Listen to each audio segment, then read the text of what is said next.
Ide Anies muncul lagi dengan mengubah 31 rumah sakit umum daerah Jakarta menjadi Rumah Sehat untuk Jakarta, yang kalau disingkat menjadi RSUJ. Lalu apa manfaatnya Anies mengubah nama rumah sakit tersebut? Apa urgensinya?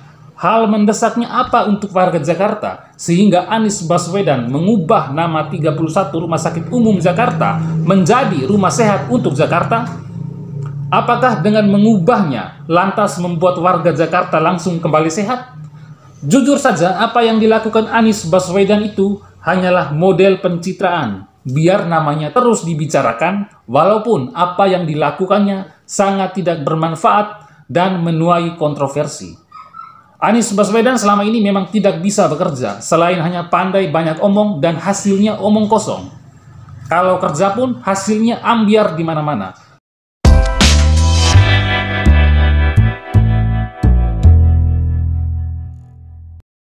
Pemirsa Kanal Timur, jujur sampai dengan saat ini saya tidak tahu apa prestasi Anies Baswedan selama menjabat sebagai Gubernur DKI Jakarta.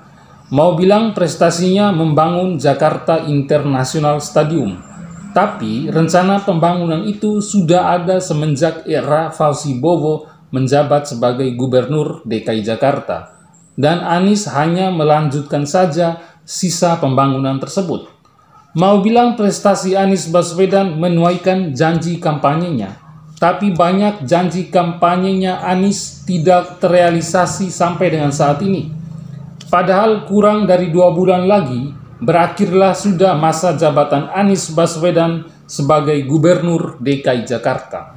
Sampai dengan saat ini, apa kabar dengan janji kampanye Anies Baswedan mengenai OKOC, rumah DP 0%, naturalisasi sungai, dan lain-lain? Bagi pendukung Anies yang rata-rata otak botol alias bodoh dan tolol itu menganggap semua hasil kerja Anies Baswedan yang tidak berfaedah itu adalah sebuah prestasi dan mahakarya yang luar biasa. Padahal Anies Baswedan selama ini lebih banyak beretorika daripada bekerja. Kalau mau dibilang Anies Baswedan bangun Formula E dan sukses menyelenggarakan balapan Formula E juga, itu pun banyak melibatkan orang-orang dari pemerintah pusat. Kalau saja balapan Formula E itu tidak mendapat bantuan dan dukungan dan keterlibatan langsung orang-orang pemerintahan pusat, dijamin Formula E itu pasti gagal diselenggarakan.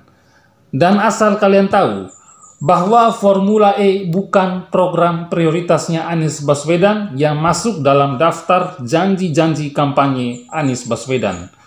Sebenarnya suksesnya Anies Baswedan dalam menyelenggarakan balapan Formula E itu hanya untuk menutupi semua kegagalan Anies Baswedan selama memimpin DKI Jakarta. Sekali lagi, jika Anies Baswedan dikatakan sukses menyelenggarakan ajang balapan Formula E, maka itu satu-satunya kesuksesan Anies Baswedan untuk menutupi semua program Anies Baswedan yang gagal selama dia memimpin Jakarta. Ambisi Anies ingin jadi presiden membuat dia selalu saja ada ide untuk membuat sesuatu karya walaupun tidak bermanfaat bagi masyarakat Jakarta.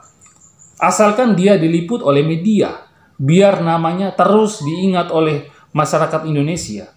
Contohnya seperti Anies Baswedan beberapa waktu lalu mengubah 22 nama jalan di Jakarta. Lalu apa pentingnya dia ubah nama jalan itu? Apa urgensinya? Hal yang mendesak dan menjadi kebutuhan mendasar bagi warga Jakarta itu apa dengan menggantikan 22 nama jalan itu? Toh warga Jakarta kan tidak makan pelang dan nama jalan kan? Malah justru pergantian nama jalan itu mempersulit warga Jakarta yang pada akhirnya diprotes oleh warganya sendiri. Nah, tidak hanya sampai di situ. Ide Anies muncul lagi dengan mengubah 31 rumah sakit umum daerah Jakarta menjadi Rumah Sehat untuk Jakarta, yang kalau disingkat menjadi RSUJ. Lalu apa manfaatnya Anies mengubah nama rumah sakit tersebut? Apa urgensinya? Hal mendesaknya apa untuk warga Jakarta sehingga Anies Baswedan mengubah nama 31 rumah sakit umum Jakarta menjadi Rumah Sehat untuk Jakarta? Apakah dengan mengubahnya lantas membuat warga Jakarta langsung kembali sehat? Asal kalian tahu ya, orang kalau masuk rumah sakit itu hasilnya hanya ada dua kemungkinan, yakni bisa keluar dengan sehat, bisa juga keluar dengan meninggal dunia.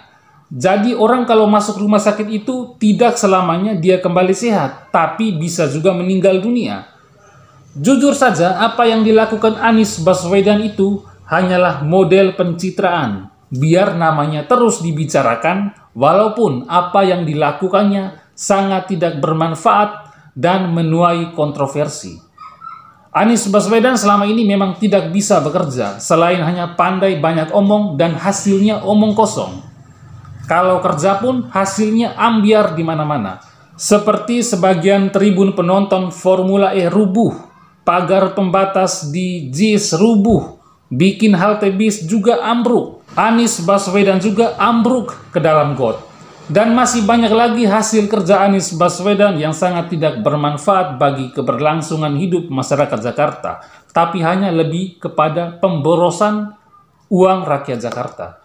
Sebut saja seperti pembangunan tugu sepeda, bambu getah-getih, bangun trotoar, jalur sepeda yang semuanya sudah dibongkar, dan cat genting warga yang sama sekali tidak ada manfaat, dan masih banyak yang lainnya lagi. Memang sungguh aneh dan lucu sekelas gubernur, tapi hasil kerjanya nol besar. Hanya besar di mulutnya saja. Bukan hanya nama jalan dan nama rumah sakit saja yang diubah Anies Baswedan. Program-program sebelumnya juga dia gonta-ganti semau dan sesuka hatinya. Seperti normalisasi sungai, dia ubah menjadi naturalisasi sungai. Hasilnya apa? Nol besar. Dan banjir tetap banjir. Rumah susun dia ganti menjadi rumah lapis, tapi hasilnya nol besar juga. Penggusuran dia ganti menjadi penggeseran. Pokoknya dia gonta-ganti nama, tapi hasilnya sama saja. Semuanya gatot alias gagal total. Pantasan saja Anies Baswedan dipecat dari menteri oleh Presiden Jokowi. Ya, karena Anies memang terbukti tidak bisa bekerja dan tidak mampu menjalankan tugasnya yang diberikan oleh Presiden. Nah, pemirsa Kanal Timur, begitulah prestasi Anies Baswedan. Gubernur hasil politisasi agama. Gubernur yang dipilih pengasong politik identitas. Jadi wajarlah kalau dia tidak bisa bekerja. Ya, memang sejak awal pendukung Anies Baswedan itu memilih dan mendukung Anies bukan karena dilihat dari kualitas dan kredibilitas seorang calon pemimpin, tapi yang dilihat hanya karena seiman. Lalu, apakah model pemimpin seperti Anies Baswedan ini layak untuk jadi pemimpin masa depan Indonesia? Jawabannya sangat tidak layak. Kalau Anies kelak nanti jadi presiden, maka Indonesia akan mundur jauh ke belakang lagi. Dan apa yang sudah dikerjakan oleh Presiden Jokowi akan dihancurkan lagi oleh Anies Baswedan. Nah, bagaimana menurut pendapat pemirsa Kanal Timur? Silakan tulis pendapat kalian di kolom komentar dan sampai jumpa di episode Kanal Timur berikutnya. Terima kasih.